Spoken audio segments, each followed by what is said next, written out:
यह सब क्या हो रहा है यहाँ? माँ, आपके पैर को क्या हुआ? आ गए अमित बेटा, बैठो, मुझे तुमसे कुछ बात करनी है। नीता, मेरे जाते ही तुमने माँ के साथ क्या किया? यह पैर में पट्टी क्यों बंधी है? बताओ मुझे।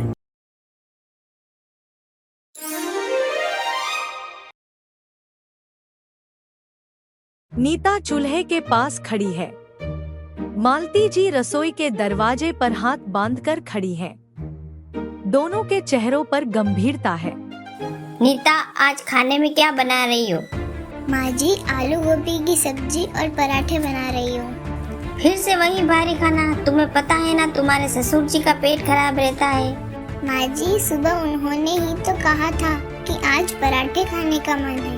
वो तो बच्चे हैं, कुछ भी कहेंगे, पर तुम्हारा अपना दिमाग कहाँ है? माँ जी, मैं जो भी करती हूँ आपको उससे हमेशा गलती ही दिखती है। अच्छा, अब मैं तुम्हें गलत दिखने लगी हूँ? इतनी जुबान चलने लगी है तुम्हारी?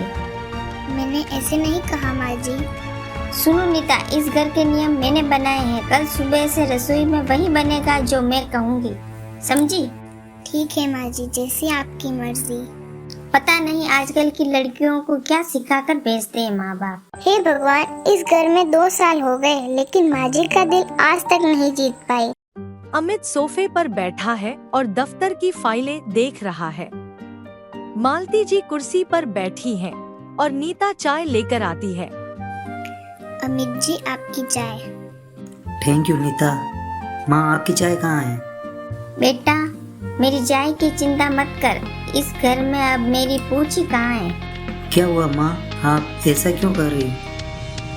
माँ जी, मैंने आपकी चाय भी बनाई है, वो रसोई में। रहने तो बहू, तुमने तो रसोई में साफ कह दिया कि तुम्हारी रसोई में मेरी कोई जगह नहीं है। नीता, ये क्या सुन रहा हूँ मैं? तुमने माँ से ऐसी बदतमीजी की?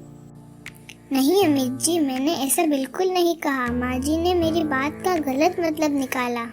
हाँ, अब मैं बूढ़ी हो गई हूँ ना बेटा, मैं तो झूठ ही बोलूँगी। अब तो इस घर में मेरा रहना ही भारी है। नीता, तुम्हें माँ का सम्मान करना सीखना होगा। जाओ यहाँ से और अपने कमरे में बैठो। माँ, आप फिक्र मत करो, मैं उससे सख्त लहजे में बात करूँगा। कोई बात नहीं बेटा, मेरा तो नसीब ही ऐसा है। नीता बिस्तर पर बैठकर रो रही है। अमित कमरे में आता है और दरवाजा बंद करता है। नीता, तुम्हारा यह रोज रोज का रोना धोना मुझे बिल्कुल पसंद नहीं है। अमित जी, क्या आपने एक बार भी सच जानने की कोशिश की? माँ जी ने जो कहा आपने बिना सोचे समझे मान लिया। माँ झूठ क्यों बोलेगी नीता? वो इस घर की बड़ी हैं, उन्हें तुम्हारी बुराई करके क्या मिलेगा? बड़ी है इसका मतलब यह तो नहीं कि वो जो भी कहे सब सच हो। वो जानबूझकर हमारे बीच दूरियां ला रही है। जुबान संभालो नीता, तुम मेरी माँ के बारे में बात कर रही हो। पर मैं आपकी पत्नी हूँ अमित जी, क्या मेरा इस घर में कोई आत्मसम्मान नहीं है? साफ बात है नीता, अगर तुम मेरी माँ की इज्जत नहीं कर सकती तो हमारे रिश्ते का कोई भविष्य नहीं है। आप यह क्या कह रहे हैं अमित जी? मैं सच कह रहा हूँ। कल सुबह मैं दफ्तर के काम से 3 दिन के लिए शहर से बाहर जा रहा हूँ। मेरे वापस आने तक तुम ठंडे दिमाग से सोच लो कि तुम्हें इस घर में मर्यादा में रहना है या नहीं। सुबह का समय है। मालती जी आंगन में बैठी हैं। पड़ोस की कमला दीवार के पास आकर खड़ी होती है। राम राम मालती बहन, आज अमित बेटा बाहर जा रहा है क्या? सुबह सुबह सूटकेस लेकर निकला। हाँ कमला, 3 दिन के लिए शहर से बाहर गया है। अरे फिर तो घर में सिर्फ तुम और तुम्हारी बहू बची हो। संभल कर रहना बहन, आजकल की बहुएं पति के जाते ही रंग बदलती है। अरे मेरे सामने किसकी हिम्मत है रंग बदलने की? मैं वो सास हूँ जो 1 मिनट में बहू को उसकी औकात याद दिला दे। वो तो है, पर सुना है नीता बहुत सीधी है। ऊपर से सीधी दिखती है कमला, अंदर से बहुत तेज है। अमित को मेरे खिलाफ भड़काती रहती है। तो फिर इन 3 दिनों में उसे ऐसा सबक सिखाओ कि वो कभी सर न उठा सके। तुम ठीक कह रही हो कमला, इन 3 दिनों में इस घर की असली मालकिन कौन है यह उसे अच्छी तरह समझा दूंगी। दोपहर का समय है। नीता बर्तन साफ कर रही है। मालती जी रसोई में आती हैं और उनके हाथ में एक बड़ा सा डिब्बा है। नीता, जरा इधर आओ। जी माँ जी, क्या बात है? ये हमारे खानदान का पुराना पित्तल का सेट है, इसे चमकाना है। माँ जी, यह तो बहुत भारी और सालों पुराना है। इसे साफ करने में तो बहुत समय लगेगा। तो समय की कमी है क्या तुम्हारे पास? अमित घर पर नहीं है तो क्या सारा दिन आराम करने का सोच रही हो? नहीं माँ जी, मेरा वो मतलब नहीं था। शाम तक यह सारा सेट बिल्कुल सोने की तरह चमकना चाहिए। अगर नहीं चमका तो याद रखना, रात का खाना नहीं मिलेगा तुम्हें। ठीक है माँ जी, मैं अभी शुरू करती हूँ। मालती जी रसोई से बाहर चली जाती है। नीता भारी मन से बर्तन चमकाने बैठती है। अचानक उसे मालती जी के कमरे से कुछ गिरने की तेज आवाज आती है। यह कैसी आवाज माँ जी? नीता भागकर कमरे में आती है। मालती जी जमीन पर बैठी हैं। उनका पैर मुड़ गया है और वो दर्द से कराह रही हैं। पास ही एक भारी स्टूल गिरा पड़ा है। उफ, मेरा पैर, मर गई रे, कोई बचाओ। माँ जी, क्या हुआ? आप नीचे कैसे गिर गई? दूर हट मुझसे, ऊपर अलमारी से सामान निकाल रही थी, स्टूल फिसल गया। माँ जी, देखने दीजिए, कहीं हड्डी में चोट तो नहीं आई? छू मत मुझे, तेरी ही नजर लगी है मुझे। तू चाहती ही यही है कि मैं बिस्तर पर पड़ जाऊं और तू राज करे। माँ जी प्लीज, इस वक्त तो ऐसी नफरत भरी बातें मत कीजिए। आपका पैर बुरी तरह सूज रहा है। उफ, बहुत दर्द हो रहा है। नीता, अमित भी यहाँ नहीं, अब मेरा क्या होगा? मैं हूँ ना माँ जी, आप बस आराम से बैठिए। मैं अभी डॉक्टर साहब को फोन करती हूँ। डॉक्टर मालती जी को देखकर हॉल में आते हैं। नीता उनके पास खड़ी है। मालती जी कमरे में सो रही हैं। डॉक्टर साहब, माँ जी का पैर ठीक तो है ना? कोई फ्रैक्चर तो नहीं हुआ? घबराने की बात नहीं है, फ्रैक्चर नहीं है, लेकिन पैर में बहुत गंभीर चोट आई है। बढ़ती उम्र में ऐसा दर्द खतरनाक हो सकता है। भगवान का शुक्र है। इन्हें कितने दिन आराम करना होगा डॉक्टर साहब? कम से कम 2 हफ्ते। इन्हें बिस्तर से बिल्कुल नहीं उठाना है।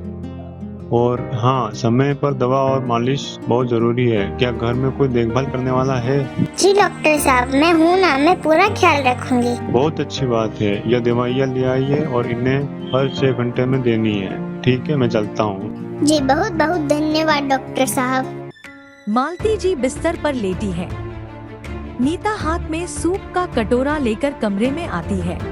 माँ जी, यह गरम गरम सूप पी लीजिए। डॉक्टर साहब ने कहा है कि इससे आपको ताकत मिलेगी और दवा का असर जल्दी होगा। मुझे नहीं पीना कोई सूप, ले जाओ इसे यहाँ से। माँ जी, आप मुझसे गुस्सा है, मैं जानती हूँ, लेकिन अपनी सेहत से गुस्सा क्यों निकाल रही है? सूप नहीं पिएंगी तो दवा कैसे खाएंगी? तू यह सब दिखावा क्यों कर रही है नीता? अमित घर पर नहीं है, तू चाहती तो मुझे तड़पता हुआ छोड़ सकती थी। बदला लेने का अच्छा मौका था तेरे पास।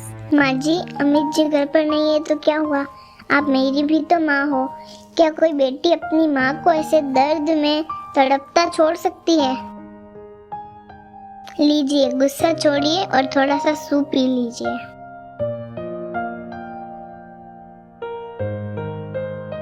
रात के 2 बजे हैं।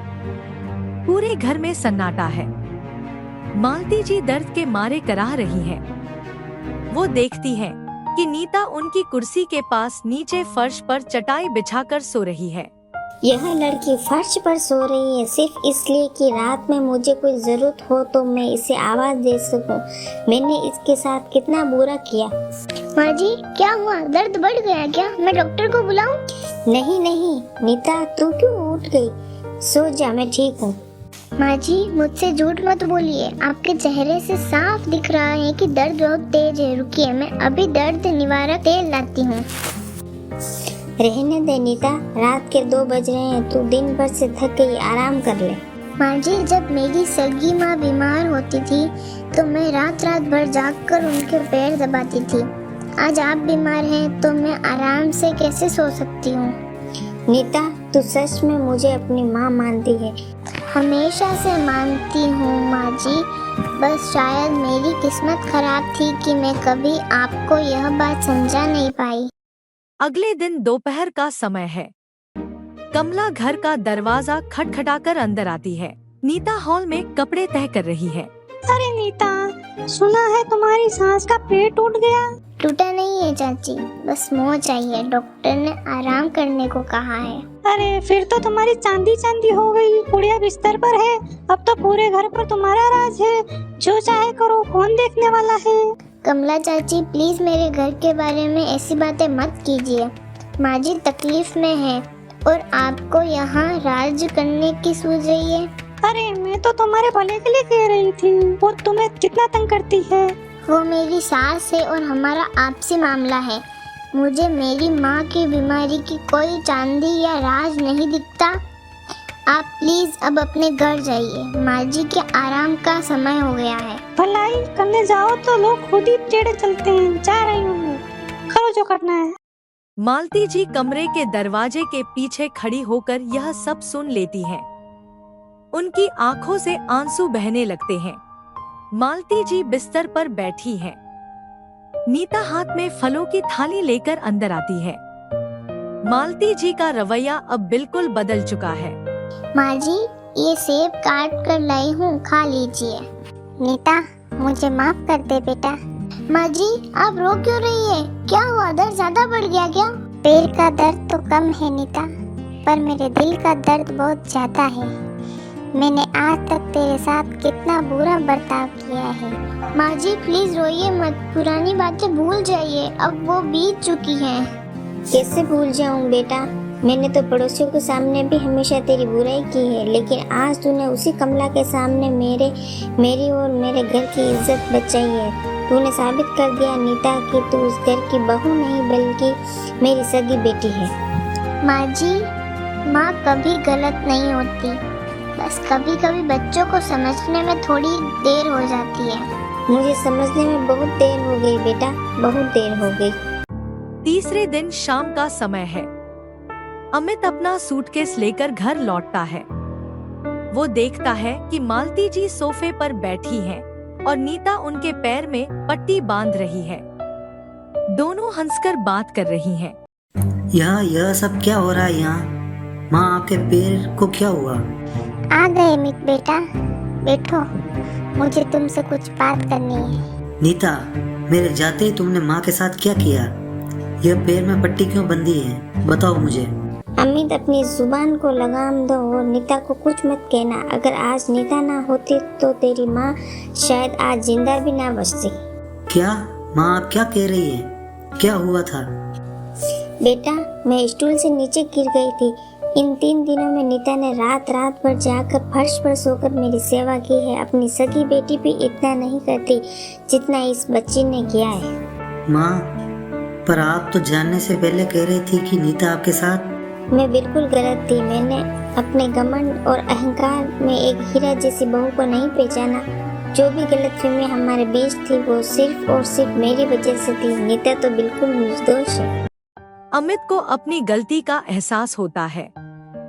वो खड़ा होता है और नीता के पास जाता है। नीता, मुझे माफ कर दो। मैंने बिना सोचे समझे तुम पर शक किया। माँ की बातों में आकर तुम्हें डांटा और यहाँ तक कि हमारा रिश्ता तोड़ने की बात कह दी। अमित जी प्लीज ऐसा मत कहिए। आप दोनों ही तो मेरा परिवार हैं और परिवार में अगर थोड़ी बहुत अनबन ना हो तो अपनों का प्यार कैसे पता चलेगा? नीता यह इस घर की लक्ष्मी का कंगन है। आज से इस घर की चाबियां, इस घर की जिम्मेदारी और मेरा मान सम्मान सब मैं तेरे हवाले करती हूँ।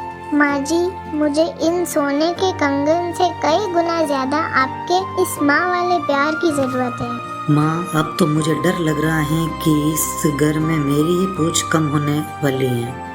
हाँ बिल्कुल, अब से इस घर में सिर्फ और सिर्फ मेरी बेटी का राज चलेगा, तुम्हारा नहीं। तीनों एक दूसरे को देखकर मुस्कुराते हैं और पूरा परिवार एक साथ खुश नजर आता है।